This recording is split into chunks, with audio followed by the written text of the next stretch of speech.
Miguel Perlado, es usted especialista en sectas, psicólogo, y vamos a hablar de sectas porque la definición de sectas ha evolucionado y ha cambiado muchísimo. Ya no nos podemos imaginar esto de la secta tipo Charles Manson o otro tipo de...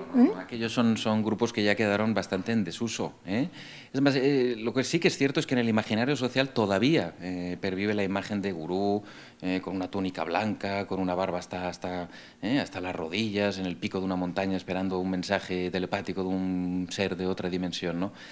Ciertamente el formato de este tipo de grupos ha cambiado sustancialmente en los últimos 15, 20 años en toda la zona de Europa, ¿eh? Estamos hablando de grupos que a día de hoy hacen presentaciones en grandes hoteles, que tienen un lenguaje muy cuidado, una vestimenta también muy cuidada, que hacen uso de personalidades públicas, que hacen uso incluso de académicos respetables, que buscan informes positivos y que sobre todo adecúan el lenguaje que emplean a la época en la que vivimos. Por lo tanto, los grupos de antaño, por ejemplo los 60, como antes comentábamos, que están más centrados en un discurso político-social, era otra época, ¿no?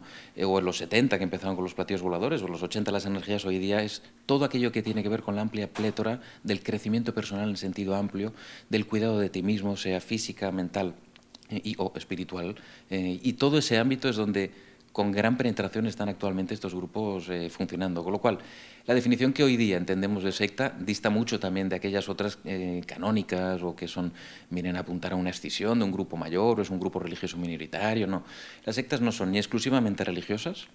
De hecho, la multiplicidad de ropajes con los cuales pueden presentarse es amplísima y fundamentalmente lo que hablamos cuando definimos a una secta tampoco es una cuestión peyorativa de acusar a nadie, sino de describir un funcionamiento y una estructura de grupo, fundamentalmente, es decir, estructuras de grupo que son jerárquicas piramidales, donde encontramos la presencia de un gurú carismático autoproclamado y donde no se permite ningún cuestionamiento ni crítica, donde se exige una obediencia ciega y donde se utilizan recursos de control de la personalidad de manera sistemática o lo que los especialistas conocemos como una influencia excesiva y no ética. Es decir, que el objetivo al final es diferente definición de secta, pero el objetivo de la secta sigue siendo el mismo. Sigue siendo obtención de poder, porque el ciudadano a pie sigue pensando que las sectas lo que buscan es dinero. Y es cierto que el aceite que mueve la maquinaria es el dinero, pero lo que fundamentalmente buscan es conquistar tu mente, ir ocupando progresivamente el suficiente espacio de tu mente como para que al final todo aquello que te definía como persona, léase tus intereses personales previos, tus estudios, tu trabajo, tus relaciones de pareja, lo que tú entendías de ti mismo, todo eso se va subvirtiendo radicalmente y progresivamente en el seno de una secta, de tal forma que lo que se busca es que tú te adecues al 150% al dictado y a lo que se espera de ti. Si no te adecuas, vas a ser un defector, un apóstata, alguien que está intoxicado, que puede... pero fundamentalmente lo que buscan es poder. Una vez obtienen el poder sobre la mente de las personas, que para que nos entendamos es... Si tal o cual persona tiene un mensaje trascendente, maravilloso y logra convencer a una o a dos, esas dos obtendrán otras 3 o 4 más que vendrán al grupo y el grupo irá creciendo. Este tipo de personas se nutren fundamentalmente de la mente de los demás y el dinero vendrá en un segundo momento, bajo el pretexto de que tenemos un proyecto poco entendido o que la gente colabora poco. Pero si alguien, pues claro, ya tenemos a 20 convencidos, gustosamente colaborarán. Ahora hablamos de diferentes sectas que nos pueden parecer no sectas, que esa es otra. Pero dígame, llevamos casi 10 años de crisis en España. ¿Puede influir la crisis en que, que la gente recurra más a este tipo de... ¿Podemos llamarlos charlatanes? Sin duda, digamos, el factor de la crisis genera una mayor vulnerabilidad social, a la vez que individualmente uno de los factores que más explican el por qué la gente acaba enredada en este tipo de grupos es vulnerabilidades individuales, que pasan por momentos de crisis personal, puntuales o alargados en el tiempo. Ahí la persona es más fácilmente seducible por un discurso que tiende a envolver a la persona, aunque no se muestra la doble agenda que el grupo siempre tiene. Pero es cierto, digamos, ahí el factor de la crisis ha incidido en que haya pues, bueno, una mayor vulnerabilidad social, puede haber un mayor recurso a charlatanes. Lo que pasa es que el tema de las sectas va un poquito más allá de la charlatanería pura y dura. No estamos hablando de trileros, de ¿dónde está la bolita? A ver si la ve y dígame dónde está. Es algo mucho más sofisticado porque el discurso y la puesta en escena es creíble. La escenografía que utilizan está muy trabajada. La percepción de riesgo se disminuye al menos 20. Las invitaciones a participar te vienen hoy día de amigos, de tu compañero del trabajo, de tu vecino, de alguien del cual tú no desconfiarías nunca que quisiera el mal para ti. Con lo cual, este es un factor importante, la crisis como aumento de la vulnerabilidad social. Pero también el otro argumento complementario es importante no perderlo de vista. La crisis afecta negativamente al número de captaciones en las sectas. ¿Por qué? Porque la gente no tiene dinero. Entonces, si no tiene dinero, el aceite para la maquinaria no lo vamos a poder obtener. Con lo cual, la crisis también está azotando a algunos de estos grupos sectarios que tienen que cerrar alguna de sus sedes, reubicarse geográficamente porque no alcanzan a pagar todo lo que deben ir sosteniendo para su actividad, y también los afecta a ellos, ¿no? A ver, sabemos que es polémico, pero tenemos que tocar el tema porque al fin y al cabo el tema es polémico y hay que abrirlo. Estamos hablando de coach, estamos hablando de entrenadores personales, estamos hablando de personas que prometen el crecimiento personal. Estamos hablando incluso de personal shoppers. Vamos a ver. Estamos hablando de un amplio sector que, como decía antes, tiene que ver con el cuidado personal, psicológico, etcétera, en términos amplios, donde no hay una regulación precisa. Por ejemplo, esto lo observamos en el ámbito de la psicoterapia, donde lamentablemente, pues a día de hoy cualquier persona puede autotitularse terapeuta y empezar a atender a personas, ¿no? Entonces ahí se requiere también que haya una legislación específica, y de hecho me consta que hay federaciones profesionales en nuestro país que están trabajando en borradores para poder delimitar mejor el ámbito de trabajo. Pero ahora cambiemos de terreno, ya no el de la psicoterapia, sino el del, como usted bien decía, el coach. Aquí la etiqueta es muy amplia, y aunque algunos colegios profesionales ya se están poniendo a decir, bueno, definamos con claridad hasta dónde y a partir de dónde ya no es coach, bueno, aquí estamos observando una infiltración, aquí sí, una charlatanería en aumento. Estamos observando personas que se autotitulan coach a distintos niveles de la salud, de empresa, de lo que fuera, y prometen, digamos, transformaciones asombrosas, sin ningún tipo de preparación ni supervisión profesional, sin ningún tipo de de seguridad, digamos, en el buen hacer de aquella persona. Y también estamos observando que algunas sectas se amparan en el lenguaje del coaching o de las nuevas terapias o del lenguaje tan ambiguo de la New Age, ¿no?, que tiene mucha penetración social. No hace falta más que ver toda la cantidad de librerías que se abren con estas temáticas sin que eso sea crítica a esa cuestión. Y que son, perdone que le interrumpa, uno de los temas que más venden en estos momentos. Las editoriales se vuelven locas. Sí, todo este amplio mercado, que es paradójico, ¿no?, porque entra dentro de un mercado alternativo. Y entonces, dentro de su alternativo siempre se aseguran, ¿no?, y se jactan de estamos fuera de aquellos circuitos, ¿no?, como puede pasar también con los tratamientos fuera de la medicina alopática, ¿no?, donde también se jactan que están fuera de la industria farmacéutica, aunque luego descubres otra gran industria por detrás o descubres un gran mercado editorial por detrás. Entonces dices, bueno, pero este tampoco es el prisma, digamos, la cantidad de dinero ingente que se puede llegar a movilizar. El tema es, insisto, el control, digamos, de la persona de manera progresiva y sin que la persona se percate. Es decir, todo lo que tiene que ver con influir a una persona de forma indebida, que influencia en nuestra sociedad, hay y a todos los niveles. Es decir, cuando alguien me dice, no, yo soy libre de escoger lo que quiera, yo entro en una superficie comercial y soy libre, no, eso no es posible. Usted está sometido a continuas influencias de los medios de comunicación, de la publicidad, del marketing.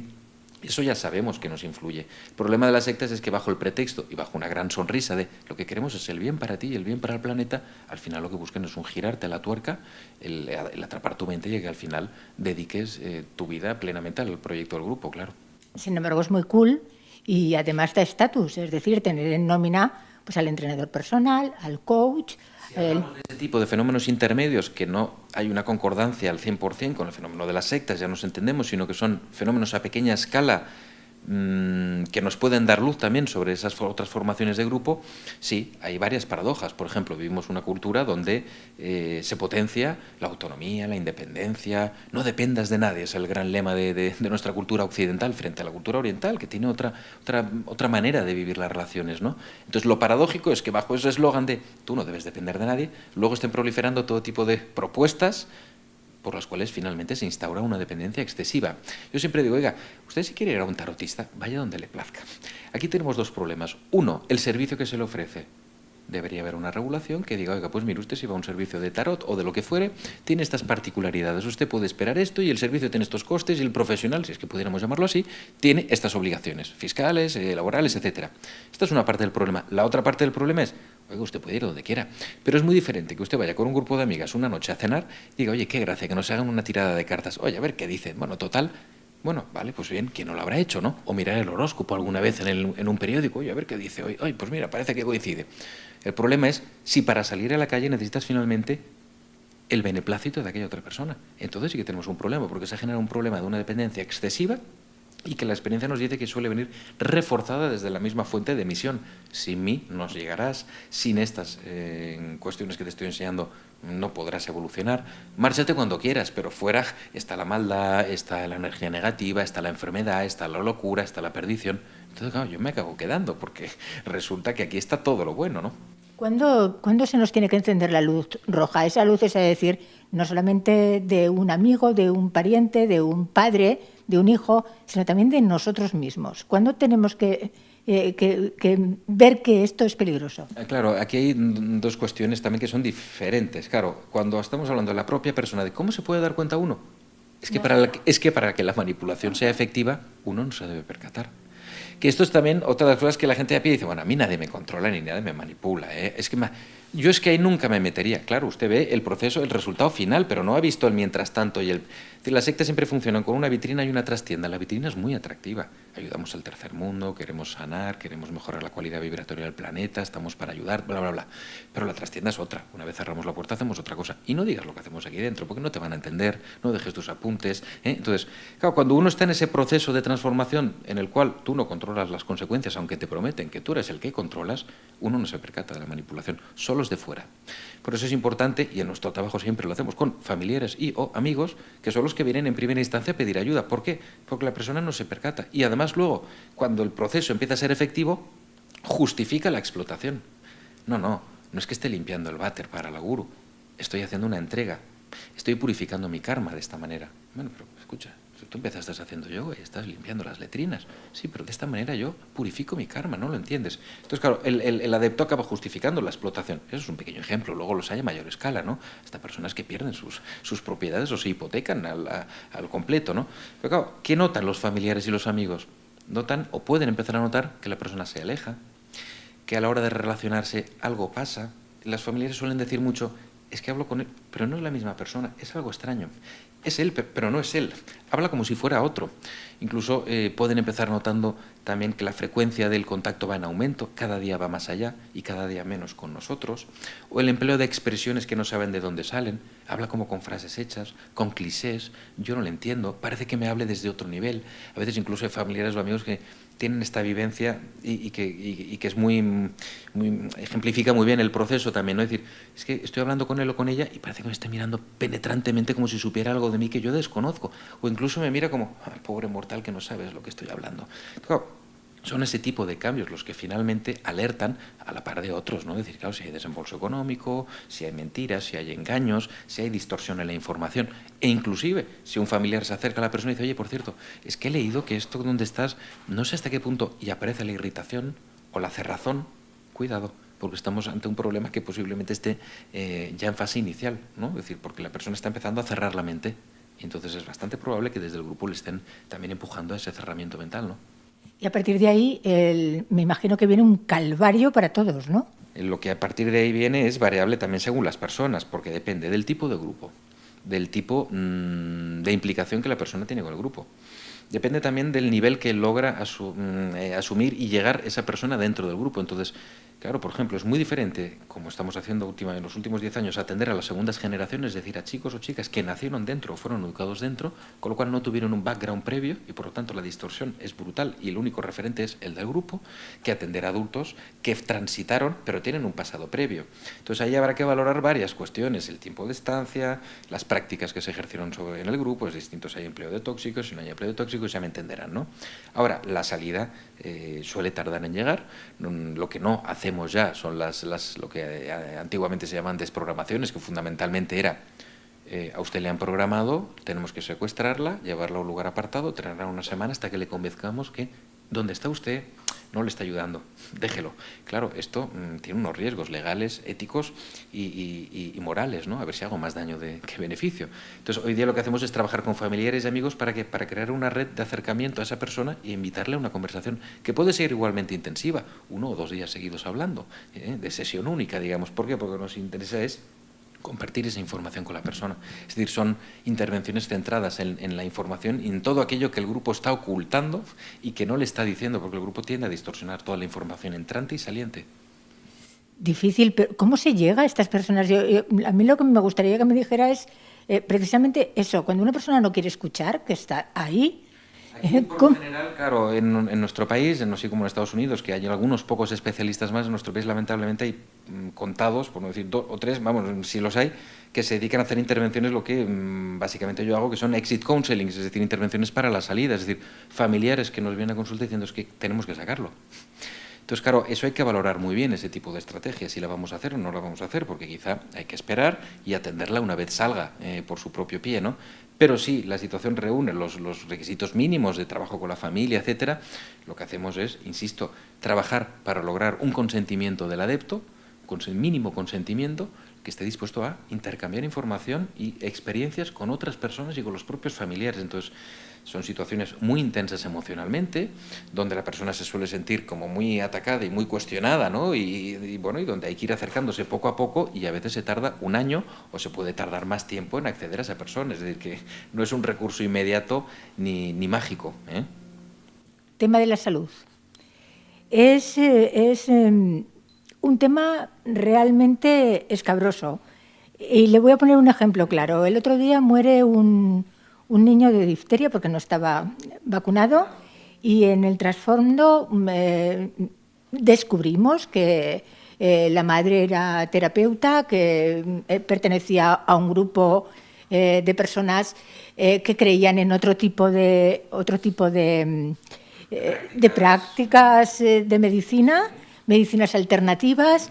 Entramos en otro tipo de terapias que están obligando a gente que se lo está creyendo a dejar tratamientos tradicionales en temas y enfermedades tan delicados como es el cáncer. ¿Esto cómo lo tenemos que reinterpretar? Personas que están dejando, o sea, cuando una persona ve un familiar que no vacuna a sus hijos o tiene un familiar que tiene cáncer, que su padre tiene cáncer, que su hermana tiene cáncer y que ha dejado el tratamiento para tomar una determinada hierba, ¿qué tenemos que hacer? Buena pregunta, especialmente porque es una de las situaciones que en el ámbito de la salud también más estamos observando. Claro, son personas en una situación de máxima vulnerabilidad.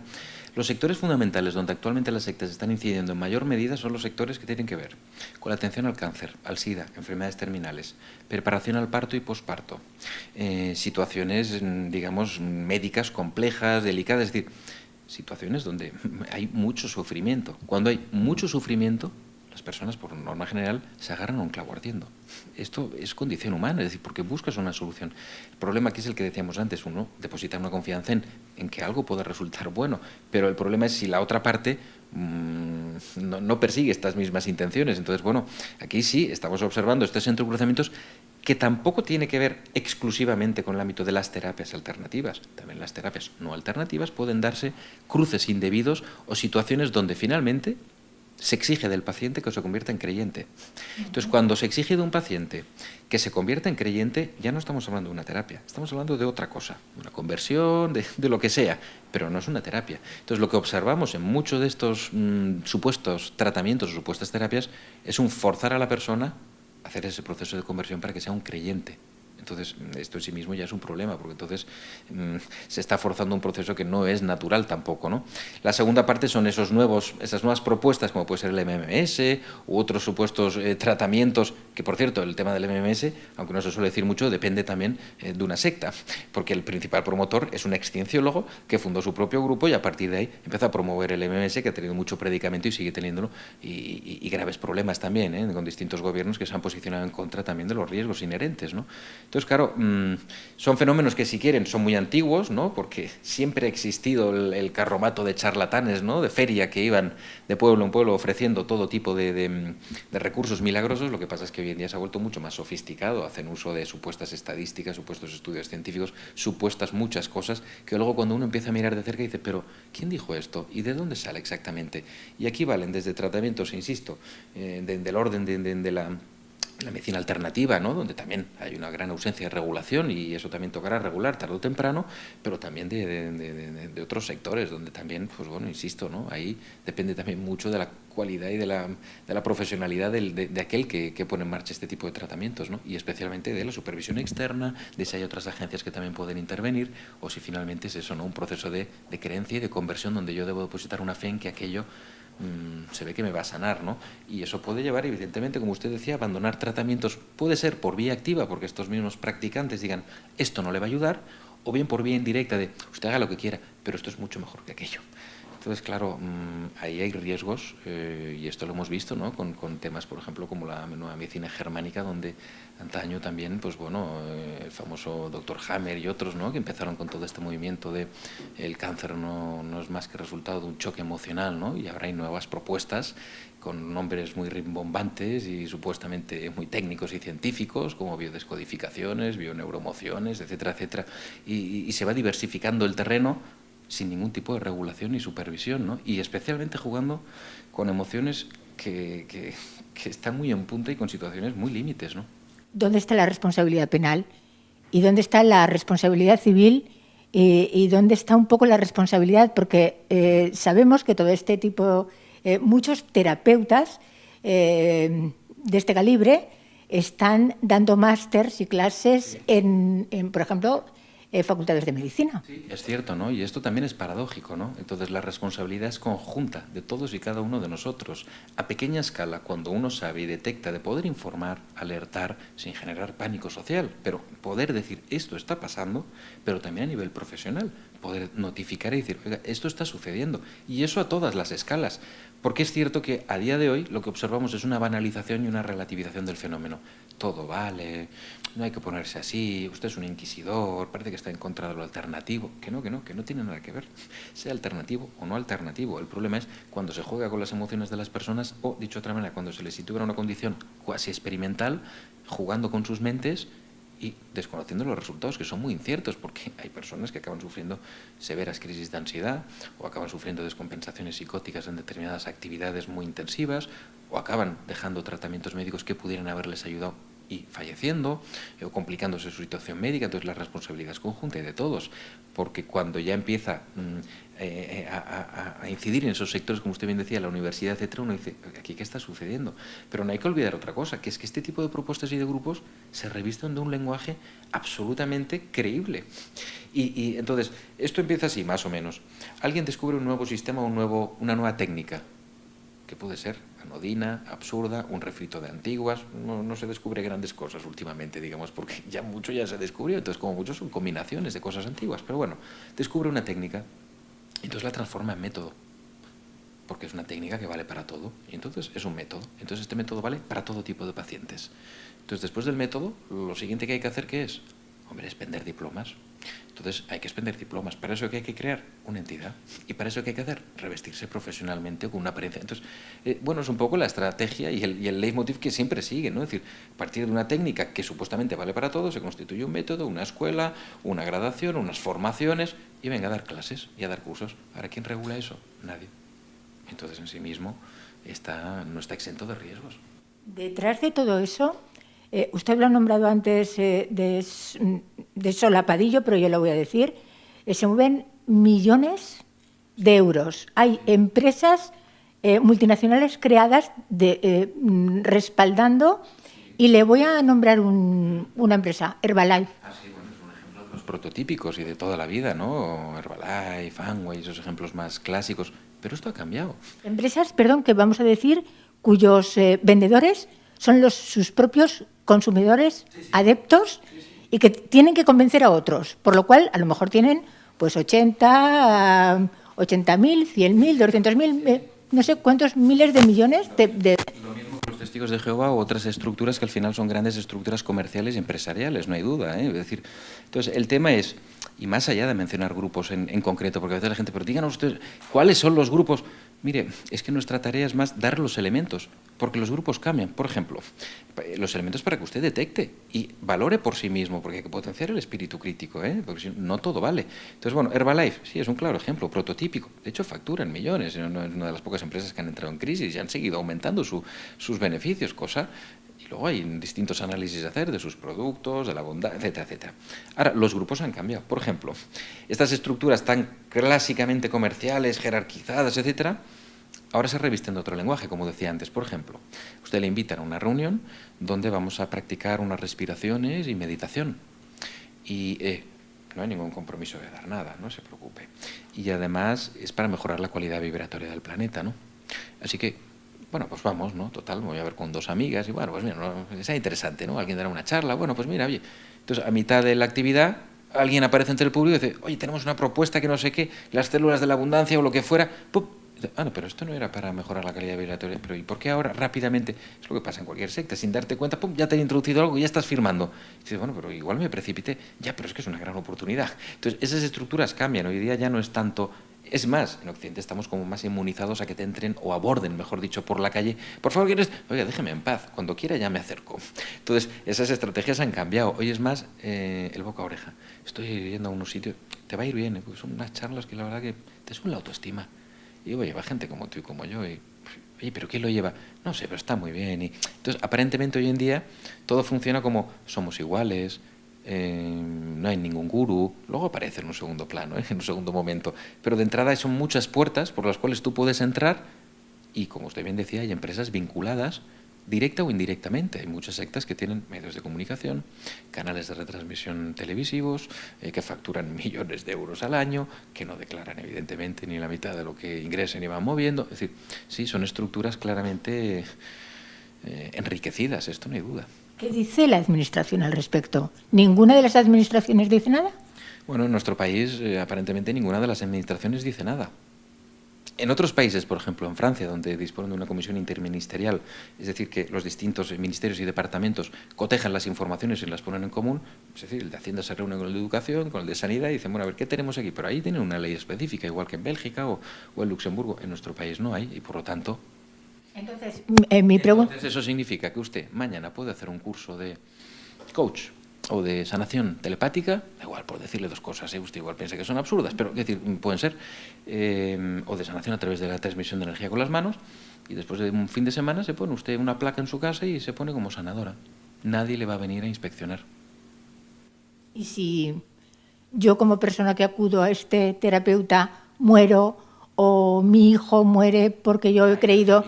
Entonces, ¿quién es la responsabilidad? Las familias pueden hacer algo. Si los familiares han estado cerca, hemos ido siguiendo el tema y finalmente, pues ahí las familias pueden decir, oiga, estaba en una condición y una situación vulnerable y se le ha empujado a eso, ¿no? Entonces ahí sí que se pueden pedir responsabilidades. Y de hecho hay temas penales en los cuales ahora estamos activamente implicados, ¿no? De reclamar, ya bien por intrusismo profesional, ya bien por publicidad engañosa, ya bien por... A muchos de estos grupos sucede lo mismo que con Al Capone. Hay que entrar por la puerta de atrás, no se puede entrar frontalmente. ¿Por qué? Porque ya están preparados y además tienen un discurso paranoidal. Esto significa que cualquier crítica directa va a ser reinterpretada como, ¿lo veis? Hay fuera personas que no nos entienden. Entonces hay que entrar por otras puertas, por ejemplo, a corto plazo y en ausencia de una ley específica que regule. Entonces a los familiares o a aquellas personas que... Vaya a Hacienda, ponga una reclamación, vaya a una organización de consumidores, si es publicidad fraudulenta, vaya a los órganos colegiales, agote todas las posibilidades existentes antes de ir a la vía judicial. Pero agote todas, porque si las agotó todas y ninguna obtuvo éxito, vaya entonces a la vía judicial y diga, oiga, después de haber hecho todo este recorrido y haber reclamado las responsabilidades pertinentes en los órganos que tocaba, pues no me veo más que obligada a interponer una demanda. Sin embargo, parece que nosotros mismos jugamos una doble moral. Le voy a poner como ejemplo, voy a insistir en el ejemplo del niño que ha muerto por no estar vacunado de difteria. Vamos a ver, en lugar de abrir debate social sobre un tema realmente grave, lo que hemos hecho ha sido echar tierra por encima de esa noticia hasta el punto de que ni siquiera, hubo un momento que ni siquiera se conocía quiénes eran los padres, quién era el niño. O sea, el hermetismo informativo ha sido absoluto y total, cuando realmente ese debate abierto nos hubiera podido llevar a conclusiones positivas. Sí, por supuesto, y además debe abrirse ese debate, ¿no? Lo que pasa es que seguramente toca muchas y hiere muchas sensibilidades, igual que el tema de las sectas. Cuando empezamos hablando es, oiga, no, pero con mi grupo, yo no estoy en ningún... No, yo no he dicho nada, eso digo, vamos a describir el fenómeno, ¿no? Pues esto también hiere sensibilidades, toca puntos que no interesan porque son incómodos, pero es un debate necesario abrir. Es decir, vamos a ver, ¿Es necesario? ¿No es necesario? En el contexto en que vivimos actualmente. Y si no, ¿de quién fue la responsabilidad, como usted bien decía, ¿no? Porque no se promueve. Y de hecho hay grupos que viven comunalmente que no incentivan para nada la vacunación, ni tan siquiera, por ejemplo, el registro en el nacimiento de sus niños, es decir, o por ejemplo, ahora como el homeschooling o con la educación en casa, también aquí otras sectas están, digamos, ampliando su margen de actuación, porque entonces todo vale, ¿no? Que puede estar muy bien eso de educar en casa. Y entiendo que debe ser muy complejo, ¿eh? Y hay que ponerse, digamos, concienzudamente. Pero bueno, ahí las sectas se amparan en ese desdibujamiento y en la falta de eco social. Lamentablemente parece ser que solo, aunque paradójicamente con este fallecimiento tampoco se ha abierto un debate que debería haberse abierto, y decir, bueno, ¿qué estamos haciendo? Y esa doble moral que usted dice, bueno, pero ¿qué estamos diciendo entonces? ¿Hay que hacerlo, no hay que hacerlo? ¿Todo vale? Y ahí yo creo que entramos todos, y yo creo que también las sectas ahí toman ventaja de todas estas fragilidades que tenemos como sociedad. Y de hecho por eso proliferan, porque hay fragilidades en la sociedad y porque hay lugares no cubiertos, insatisfechos, y donde no hay respuesta. Entonces las sectas encuentran ahí su nicho de negocio. Increíble.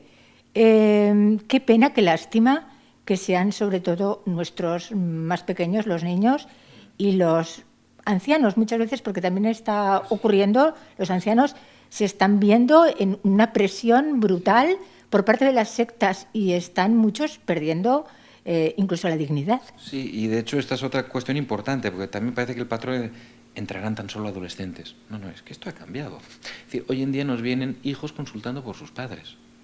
Y digo, oiga, es que se ha metido en no sé qué, tiene 50, ¿y yo qué hago? Sí, se invirtió toda la situación. Es que también el contexto social se cambió sustancialmente, ¿no? El modelo tradicional de familia ya cambió, vivimos una pluralidad de los valores también han cambiado. Es decir, que todo ha cambiado, entonces también las consultas han cambiado. Entonces, sí, y también eso nos muestra la amplia franja, digamos, de vulnerabilidad ante las sectas. Desde los niños bien pequeñitos hasta los ancianos bien creciditos. Esto es así. ¿Por qué?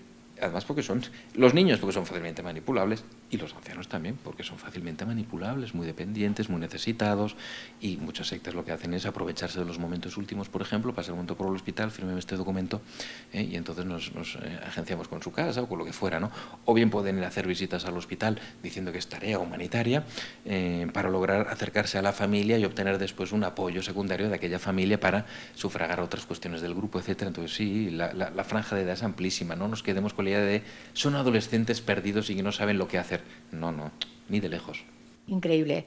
¿Y qué hacemos? Vamos a ir terminando, pero ¿qué hacemos? Porque claro, si no hay una legislación que nos protege bajo ningún aspecto, es que ni siquiera tenemos un espectro de regulación. Conviene hacer un matiz, por ejemplo, el Código Penal, si nos ponemos desde el punto de vista jurisprudencial, el Código Penal tiene el 515, que dice explícitamente que serían punibles aquellas organizaciones que, aun persiguiendo finalidades lícitas, emplearán mecanismos de control de la personalidad. Es decir, lo que pasa en las sectas. Lamentablemente, este supuesto, este artículo, este epígrafe del Código Penal no ha sido aplicado. Según me consta, creo que en alguna red de trata de mujeres, ahí sí que fue aplicado. Pero en el caso de las sectas no. Es decir, falta también atrevimiento y voluntad del propio jurista a la hora de plantear ante el tribunal, oiga, esto puede haber aquí un problema de una influencia indebida o de una influencia no ética, o llamémoslo como decir, pero de una influencia que es excesiva, o de un control de la personalidad, que es lo que define el Código Penal, no me lo inventé yo, lo dice así el Código Penal. Entonces, bueno, si está en el Código Penal será porque algo debió haber, que algo debía existir, porque no se aplicó eso. Entonces, si no hay jurista que se atreva a argumentar también eso ante el juez, para que el juez tenga la obligación de situarse ante ese contexto, claro, el juez en el segundo momento dirá, es un tema religioso, confundiendo la velocidad con el tocino. No tiene nada que ver una cosa con la otra, y estos grupos se amparan en, somos una religión, estamos reconocidos como ONG, somos una terapia, somos... No, si estamos analizando otra cuestión. Entonces sí, claro, el desamparo social es importante. Entonces, ¿qué puede hacerse? Bueno, continuar sensibilizando, educar también en el espíritu crítico, informarse, innegablemente, cuando uno no sepa. Cuando usted decía, oiga, ¿y alguien que acude a las primeras reuniones, cómo se puede enterar? Hombre, oiga, cuidado si le proponen actividades o talleres que usted no sabe de quién dependen. Cuidado si le proponen actividades en lugares retirados donde no hay conexión a Internet, no hay posibilidad de wifi, de enviar un WhatsApp, de enviar un correo electrónico, donde además para salir de ahí tengo que coger un coche y es muy complicado porque hay muchos kilómetros. Cuidado con actividades donde cuando está asistiendo le hagan sentirse culpable. No sé qué me pasa, pero no me atrevo a levantarme de aquí porque qué vergüenza que... Bueno, cuidado con ese tipo de... porque pueden estar incidiendo en fibras muy sensibles. Entonces, y cuidado especialmente con actividades donde le digan, ya, Hombre, es que le sale mucho mejor si ya firma por 2 cursos que si le viene usted mañana. Cuidado cuando le hagan o le empujen a tomar decisiones rápidas, no pensadas, y sobre todo que no pueda contrastar con personas externas al grupo. Bueno, necesitaría un día para pensarlo y hablarlo con mi esposo. No, esto tiene que usted... Es una gran oportunidad, ¿no cree? Entonces, cuidado con ese tipo de propuestas, porque pueden estar forzándote a una toma de decisiones excesivamente rápida y no pensada. Y ese es el primer pasito para dar un consentimiento inicial. Ahora sí, a una actividad que de entrada parecía interesante y sonaba muy bien como una vitrina, donde todos colocadito, con mucho gusto, pero luego tú no has dado el consentimiento a la explotación posterior que puede venir después. Pasa que esa explotación, insisto, viene poquito a poco y uno no se entera. Y perder la vergüenza y el pudor, sobre todo también, ¿no? Ahora, por ejemplo, que tuvimos ahora en Barcelona, en marzo, organizamos el primer encuentro estatal de profesionales familiares y exmiembros de sectas, que por cierto el año que viene lo repetiremos en Madrid, el primer fin de semana de marzo. Y dos de las cuestiones que más salían entre los exmiembros, que hablaron públicamente sobre sus experiencias, era la vergüenza y la culpa, como 2 sentimientos atenazantes y atemorizantes para ellos que les deja con la boca cerrada, aparte de los miedos infundados desde el grupo. Cuidado que sabemos cosas de ti, cuidado con quién dices, cuidado que le das los apuntes, cuidado que sabemos, ¿no? Entonces, claro, la vergüenza y la culpa les deja como atemorizados, incluso para hablar en público. Entonces, si ellos mismos no pueden dar ese primer paso y decir, yo viví esto, y esto pasó de esta manera, y no solo es una cuestión individual, sino que hay en distintos países, distintas personas que nos están diciendo lo mismo, hombre, por algo será. Entonces, ahí también tienen que dar ellos un paso de salir de ese lugar donde también al final el grupo les ubicó. La vergüenza, la culpa, tú no sabes, tú eres pequeño, pequeñito y no podrás hacer nada. Pues pueden hacer mucho. De entrada, diciendo lo que han vivido. Y para continuar, ofreciendo su testimonio vivo a otras personas para que sensibilicen de los riesgos a los cuales todos estamos expuestos en algún momento, porque vamos, los trabajos de investigación y todo nos muestran que no hay nadie que quede al margen, digamos, en el momento propicio de ser seducido por una de estas propuestas, ¿no? Miguel Perlado, experto en sectas, le dejo terminar la entrevista, le dejo cerrar. ¿Qué se nos ha olvidado? ¿Cuál es ese final con el que podemos cerrar esta entrevista complicadísima? Complicada y sobre todo porque, a ver, el tema de las sectas no solo es la cuestión del grupo, sino que hay otros muchos temas que tocan temas conexos. Usted mencionaba antes las nuevas terapias, etcétera. Claro, aquí podríamos hablar de muchas otras cosas que, sin ser secta en senso estricto, tocan puntos esenciales. Yo diría, hombre, yo creo que un mensaje a transmitir es la esperanza. Es decir, primero, ¿se puede salir de una secta? Sí, se puede salir, la experiencia nos lo muestra. Segundo, ¿fuera de la secta hay vida? Sí, por supuesto que hay, y mucha más que dentro. Y diría, sobre todo aquellos que están o que pueden estar en un momento de mucha presión, de no saber qué hacer, pero igual me estoy volviendo loco, igual tiene razón el grupo, pero fuera me están diciendo cosas, que se atrevan a dar un paso también, a hablar, a contrastar sus informaciones y también un mensaje a los propios familiares, es decir, no tengan miedo, es decir, ni vergüenza tampoco, porque muchos se nos acercan con vergüenza y con miedo y que nadie lo sepa, porque menuda lacra. No, es que si usted tampoco habla abiertamente, los demás no van a saber que mi experiencia cuando uno empieza a hablar con personas, oye, ahora que me dices el tema, oye, pues tengo un familiar, oye, pues tengo un amigo, no conoció a nadie, que me diga, oye, pues conozco a no sé quién, es llamativo. Ahora, cuando uno habla del tema, no, a mí nunca, no conozco a nadie, no conoce a nadie, pero tiene a alguien cercano, más o menos remotamente, al cual tiene una referencia. Por lo tanto, el problema, aunque lo ciframos en un 0,8 o 0,9 de la población total afectada, debe ser de mayor incidencia de lo que podemos observar hasta el día de hoy. Una población que además va en aumento, en claro aumento. En claro aumento y en clara diversificación. Y no olvidemos especialmente el target de los niños, que es un tema que preocupa especialmente, ¿no? Y donde, bueno, quizás en otra ocasión podemos profundizar más, porque es un tema aparte, digamos, ¿no? De toda la complejidad que tienen a la salida estos niños, ¿no? Porque la desconexión es brutal, ¿no? Pues nos damos por contentos si solamente una persona, después de ver esta entrevista, se plantea su situación. Muchísimas gracias. Ustedes, hasta pronto. A ver, salgo de sincro.